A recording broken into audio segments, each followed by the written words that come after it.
to talk about tonight. The United States invades the United States. America chooses who they want to live with in the MAGA divorce. And Trump has an escalation that lasts longer than 4 hours. So let's get into the headlines.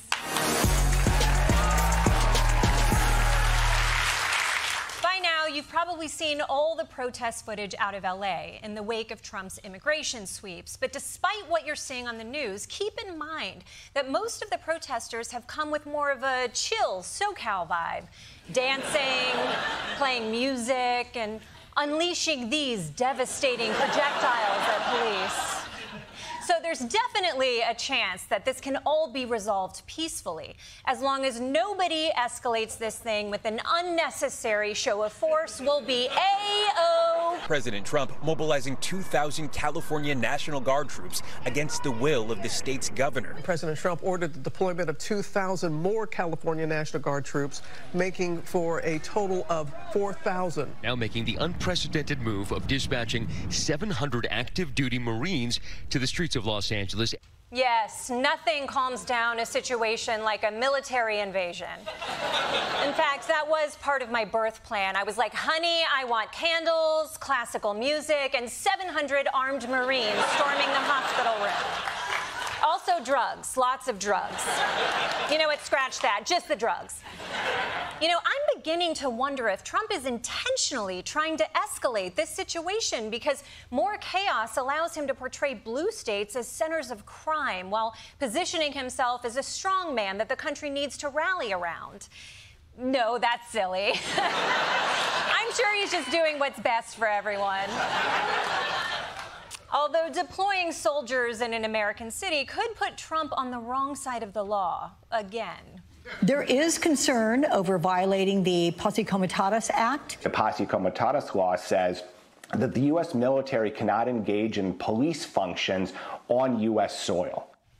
That's right, Posse Comitatus. It's a very serious legal principle. So let's hear more about this very serious legal principle. Look, I believe strongly in Posse Comitatus.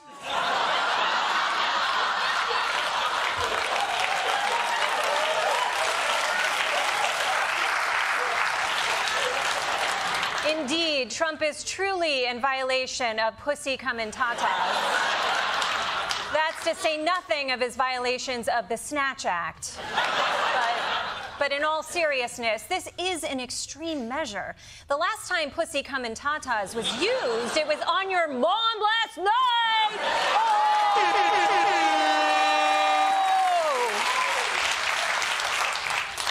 Another major concern here is that Trump called up the National Guard without permission from Gavin Newsom, governor of California and man with strong opinions about the food and business class.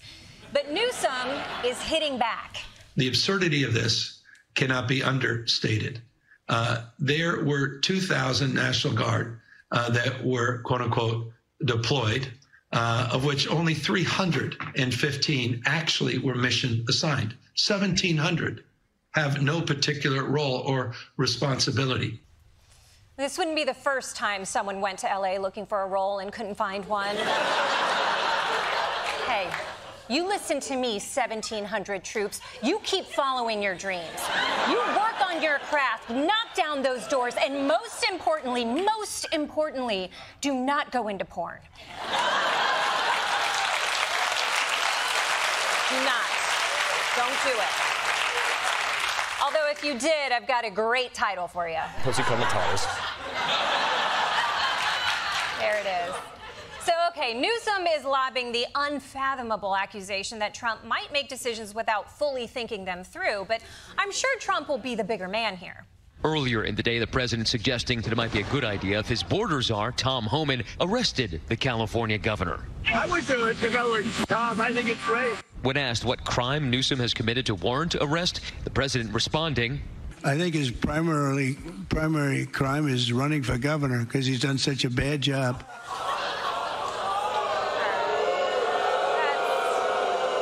That's a ridiculous statement from Trump. Gavin Newsom's primary crime is obviously his podcast. And even if Newsom wasn't good at his job, being a bad governor doesn't mean you should get arrested. It means you should be mayor of New York.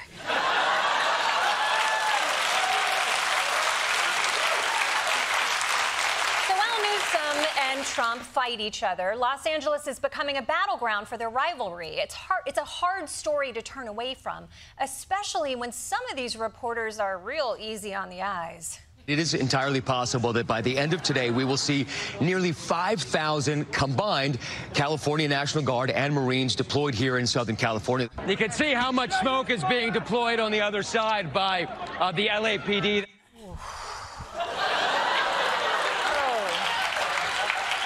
I'm definitely seeing a smoke show. Someone should really hose that down. Excuse me, are you with CBS? Because I'd like to watch that ass for 60 minutes. These jokes were brought to you by the female gaze. The female gaze. It's not creepy because we're girls.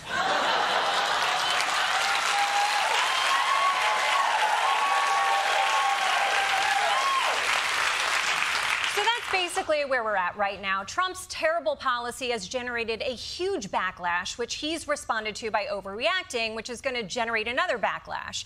We don't know how this is going to end, but at least we know it'll be a huge waste of money.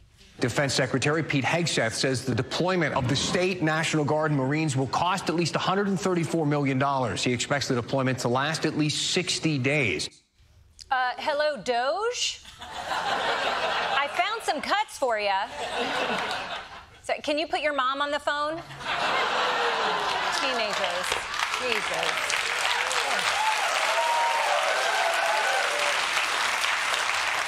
Now, a 60-day deployment is a very long time for these soldiers, especially if they don't have a lot to do. Not to mention, it's going to make for a very weird Ken Burns documentary. My dearest Susie, I write from the not-at-all war-torn Whole Foods parking lot on Fairfax and 3rd, across from the Grove. In previous tours, I witnessed awful carnage, but today, I did a celebrity home tour. I saw Kelsey Grammer's house, loved him in down Periscope. How I long for the taste of your home cooking. I tried the Hailey Bieber smoothie from Erewhon. I posted a picture of it on my Insta, but I only got 12 likes. Sadly, last night we lost Johnny. He caught the improv bug and signed with UTA. At night, we sleep on the floor. Secretary Hegseth was going to book hotel rooms, but he blacked out and forgot. I miss you, my dear Susie. I pray this war ends soon, but not too soon, for I have Friday night reservations at Nobu.